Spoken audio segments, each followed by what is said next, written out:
Salut, ici Maxime Johnson au Salon IFA Berlin.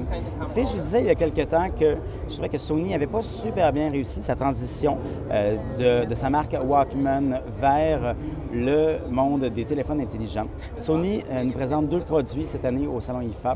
Son téléphone Live with Walkman, qui est un petit appareil, un petit peu d'entrée de gamme, mais on a ici le Walkman Mobile Entertainment Player. Alors, qu'est-ce que c'est? Écoutez, c'est un lecteur Wi-Fi, donc ce n'est pas un téléphone, c'est seulement un peu comme si on peut imaginer un gros iPod Touch avec un écran de 4,3 pouces ici. On a quand même une bonne épaisseur, je dirais, et un design qui rappelle un peu là, la marque Xperia, la gamme Xperia. Celui-ci, toutefois, ne sera pas mis en marché sur la marque Xperia, mais bien sur la marque Walkman.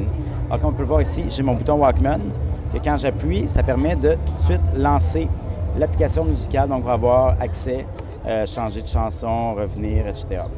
Je peux revenir aussi plus gros et je peux aller carrément dans mon interface musicale.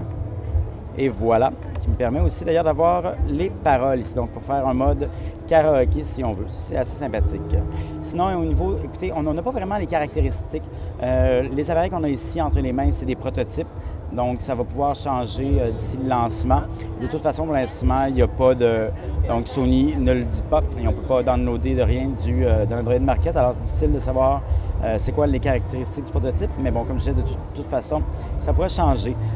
D'après moi, on devrait avoir une annonce plus complète vers le CES pour un lancement, évidemment, plus tard pendant l'année 2012.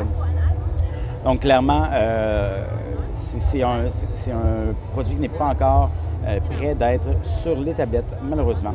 Alors, pour avoir plus d'informations sur le Walkman Mobile Entertainment Player, je vous invite à consulter mon site web, maximejohnson.com/techno.